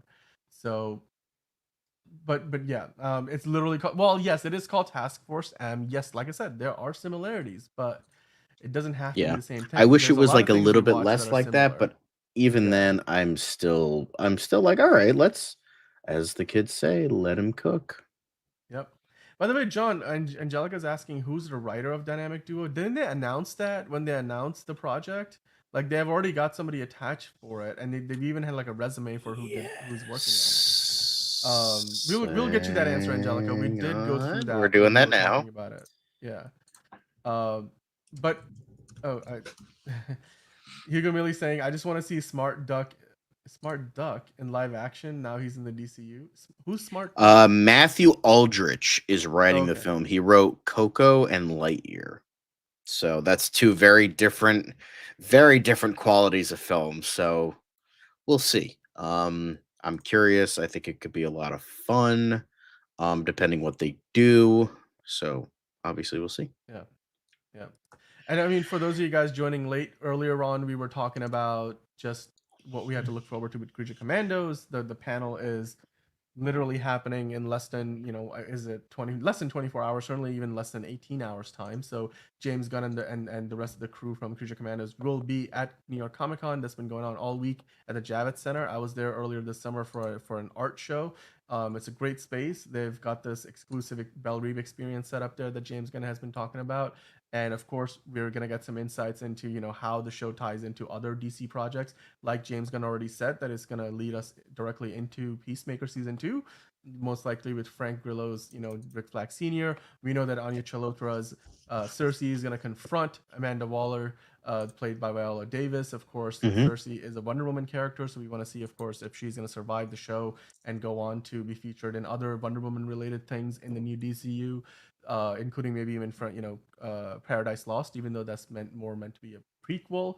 If you guys are interested, and if you're going to New York Comic Con at Javits Center, then you can probably pick up some of this new DC merchandise they've got there, including the Creature Commandos stuff, as well as the DC Studios, hoodie, T-shirt, mug, hat. But John, we do have some more stuff to look ahead to. Of course, as One, James Gunn said, I do want to mention one more thing. Hugo did leave this yeah. comment. Smart Duck, they did mention somebody leaked that from Creature Commandos, that Smart Duck and Kongorilla had cameos in Creature Commandos. So Mhm. that's interesting. I think like he's apparently like Plastic Man, but a duck. And I'm like, of course, James Gunn would Okay. bring something like that to life. Of course. I think Kongorilla was mentioned at one point. But yeah, who's Bill Congo, who turned into like a yellow, like an albino yellow gorilla. You gotta love fucking comics. Anything goes in Yeah. the comics. Anything goes in Anya the comics. Chalotra is personally, I think Alexandra Daddario would be a great Zatanna. I think she would be amaze. Ana de Armas could be a good Zatanna as well. But yeah, but it depends. Like, so usually Zatanna has like a history with Bruce, so they might pick someone who's like closer to that age, whoever they're gonna get. Yeah, Penguin, Yeah. hell yeah. Yes, the Penguin. By the Not way, the Kite Man, hell Watcher's in yeah, the but chat. Penguin, hell Thank yeah. you for joining us, Yeah. Thank you for joining us, the Watcher. Who's watching the Watcher? Apparently, we are, as he's watching us. And speaking of watching, we will all be watching the Penguin episode 5 this Sunday. That's going to be literally the day after Creature Commandos panel at New York Comic Con this Saturday, which is tomorrow, of course. I do wonder though if James Gunn is gonna get asked about that too. Like, oh my god, the Penguin is great. What do you think? Like, and I'm sure that will be something he will have to address over the course of the weekend. But John, having watched the first half of the show now, we've got 4 more episodes to go. The next episode, episode 5, is called Homecoming. We're gonna continue to see Kristen Milioti featured heavily. Renzi Feliz, of course. Deidre O'Connell plays the mom of Oz Cobb, and of course, the man himself, Colin Farrell, playing the Penguin. What are your expectations of episode 5? What do you think happens next? Gonna be in the fucking Penguin? amazing like the last 4 episodes. Let's go. So I don't think we're gonna be, because I know we saw that trailer and we're like, oh my god, things happen. But remember, as I was saying yesterday, the stuff in the trailer is for the rest of the season. So I don't think we're gonna get all the immediate things. So I think we're gonna get the slow build throughout this episode of like so I think Sophia. I keep thinking of the actress's name, Sophia. So I think we're gonna get the slow build for this episode, maybe the next episode. But with how quick things are going, I would say maybe even the end of this episode. But I would say, I think because they're really keeping this 3-act structure into miniseries. Like first 2 were setup, next 2 were Act 1 or Act 2 Part 1. Now we're getting like Act 2 Part 2, and then the third act. Okay. So I think a good like second act to third act like transition would be Sophia finding out Oz killed Alberto, because that's the only thing that makes sense with how Oh fucking yeah. angry she was in that Mhm. trailer. That's the only thing. What? What? Anyway, so that's the thing I think that's gonna like be like the last 2 episodes. So I think we're gonna get kind of that slow build to like she's gonna I think she's gonna be like pissed, like in terms of leaving her for dead, ratting her out to Carmine, even if it was just I don't think he like did the hangman stuff, but he did rat her out. Like he did admit that. He didn't I who knows? Because he's like a Saul Goodman type where he just manipulates and lies out of everything he does. So thank you, Josh. But I think the next 2 episodes, I don't know like specifics, but I think the next 2 episodes we're gonna get that slow build of like Sophia's making choices. She's gonna be doing shit with Johnny Vitti under like her watchful fucking eye, where she's just gonna yeah, hey, 5 Ash Art. I didn't like the Batman that much either. I thought it was okay. Dude, the I thought it Batman was was a good awesome. movie, but I didn't think it was amazing. I would say watch The Penguin. I was not very excited for this show. I was not very didn't think I'd be into it. You gotta watch The Penguin. It's like genuinely a really good show. Mhm. Like I understand not wanting It's to probably watch one after. of, if not the best show on TV right now. Like, it's Yeah, easily. it's the ratings are high. It's like I hate to buy into hype when a show is hype, but like this is like genuinely a really good show. Like it's a really good show. Like if you like The Sopranos, if you like The Wire, I feel like you can. Okay, that makes sense. I feel like you might be into this. It also has some Scarface vibes a little bit. Mhm. Like it's a genuinely well written and well acted. Okay, whatever you need to floats your do. boat. It's on Whatever Max. floats your boat. It's on Max. It's if you have Max, or you can pirate it, one of the two. But Yeah. it's on HBO if you have if you have cable still. One of the 3 people that have cable. God. And they're all watching The Penguin. But Mm. I think yeah, I think I think you should watch it. Like it's a good show. Yeah. What is going on with the spaghetti talk? I don't know. I'm I don't so know. lost. It's I mean it's there's something to it which I don't get it. The only thing I think of is like, Michael Keaton had that whole analogy with the spaghetti and the sauce in The Flash. Yeah. Five-ish is like, I got these dudes laughing. I mean, come on, man. Is that what you were trying to? If you were trying to get a laugh out of us the whole I time, think you could've Five done Ash so might many be a different little trolly, which Yeah. is fine. Like I respect it. Yeah. I respect the hustle. Mhm. So not gonna lie. Yeah. That's cool. That's cool. That's fine with me. Yeah. But yeah, check it. Yeah, that's understandable. Like, binge the whole thing. I get that. That's what I do sometimes. But I think yeah, it's a damn good show. Yeah. Do you think Victor Zsasz is exactly where Rick is going? I don't know if that's really what No Victor's character fucking is way. headed He's for. like Yeah. Victor Zsasz is like fuck. He's a psychopath. This unless they really fucking break his mind, I don't think they're gonna go Mhm. there. Which, That's I mean, interesting, Hugo. if it That's gets that interesting. far. No, but I mean, Hugo, that's exactly it. That's the whole point of the show is bringing in audiences from all corners of, the It's entertainment what Joker spectrum. So Fully it's do tried to do, but failed miserably. failed to do exactly. Yeah. Five-ish art is like quit eating spaghetti and get to shaving your sack. Okay. Yeah, definitely. Yeah, it's getting to be that time of day. Ron is like Max is a dumb name. It should have been Warner Max. I agree with you 100,000%. Yeah. No, they should have just kept agree with HBO you Max. But the 100,000%. fact, okay, side rant, little bit, not totally, but like okay, so you made the change from HBO Max, HBO, like one of the fucking best like channels for like adult entertainment, not like adult entertainment, but like entertainment made for adults, not adult entertainment, but Okay. you know what I Okay. mean. Yeah, we get it. So Yeah. like home box office has been like the leading like everything that came afterwards was because of HBO success. Showtime, Cinemax, even Stars. Stars, Epics, all that shit, Mhm. all came to light after. I'm sure I'm forgetting one, but all HBO was like the golden boy for like a fucking wild. Casey, that's a dumb opinion. The Batman and Dark Knight are 2 really good movies. The Dark Knight might be the greatest superhero movie of all time. So I'm just gonna say that, and you can keep your opinion to yourself. But yeah, so the HBO fucking started anything.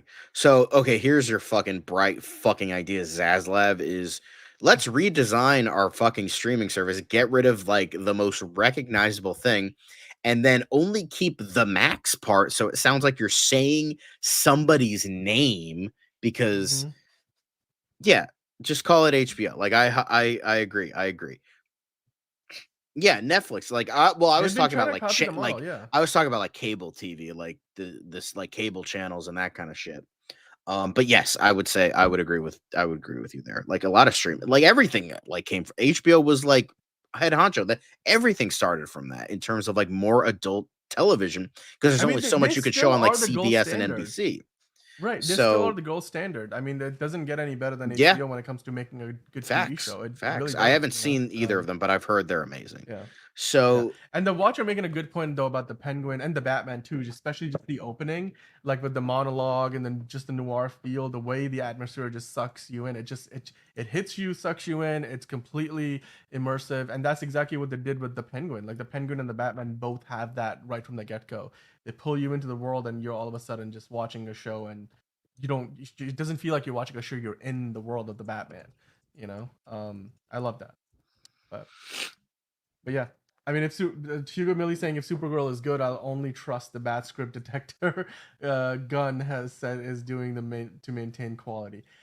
Yeah, I mean, I think James Gunn is doing a good job of making sure everything is good with the script before they get into production.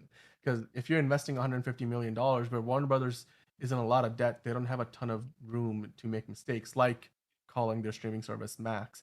yeah, it Um, just everything so started from you know, HBO, and it was so dumb yeah. that they fucking like got rid of that for no reason. And then on top of the fact, now they brought it back for all these shows, like an HBO original, The Penguin. So it's like, Mm-hmm. if you're gonna It get just rid of makes it it, more what? confusing.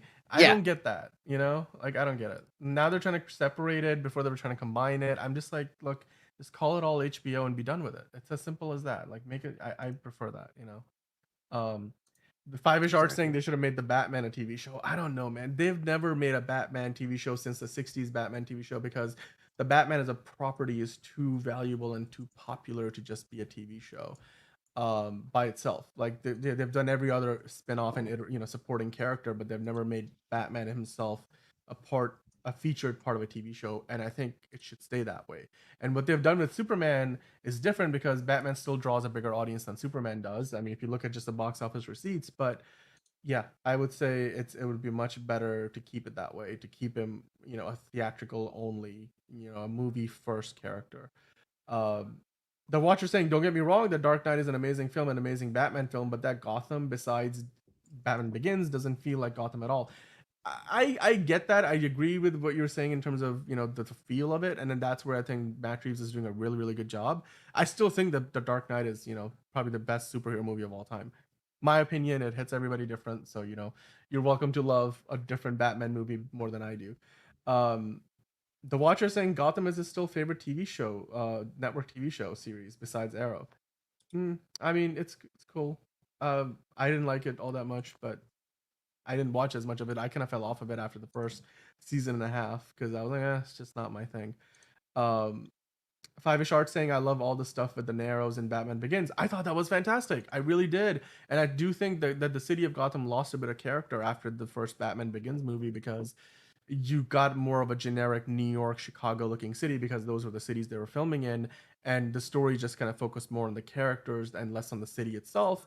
But Matt Reeves saw an opportunity there, and that's exactly why we're seeing the Batman feature Gotham as literally another character in the show and the movies, and you could see that the Gotham City is as much a part of the show as any of the characters are in the Penguin, and the same applies for the movies. So I love that Matt Reeves is rectifying that.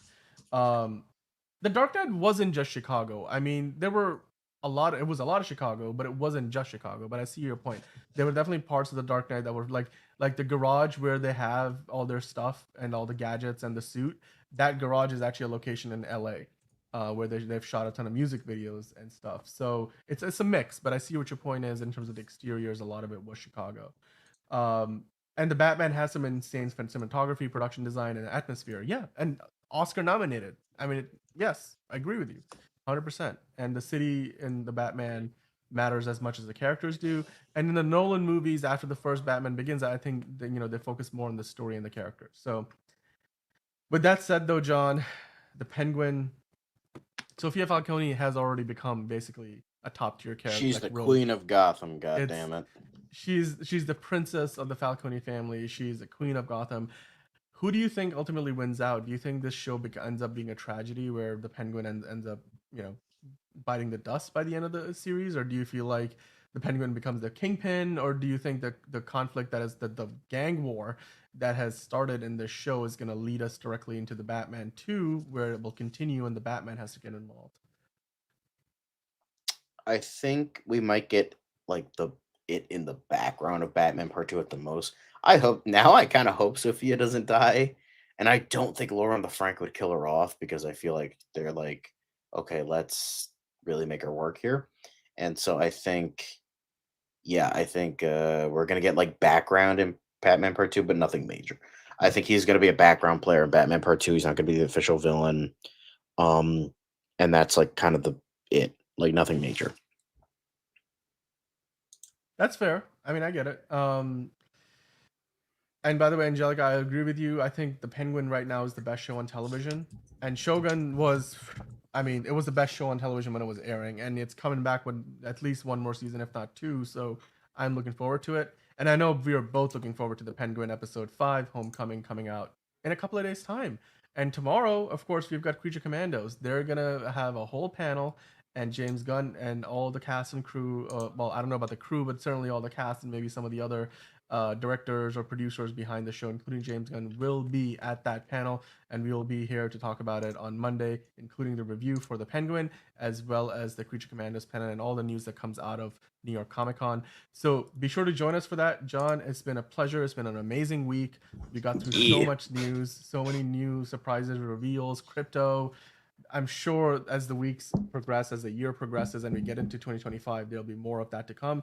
And thank you so much for stopping by DCU Daily. And we are here, as it implies, daily, Monday through Friday. So we will be back on Monday with a review of The Penguin episode 5, a review of everything that's announced at New York Comic Con with Creature Commandos and beyond.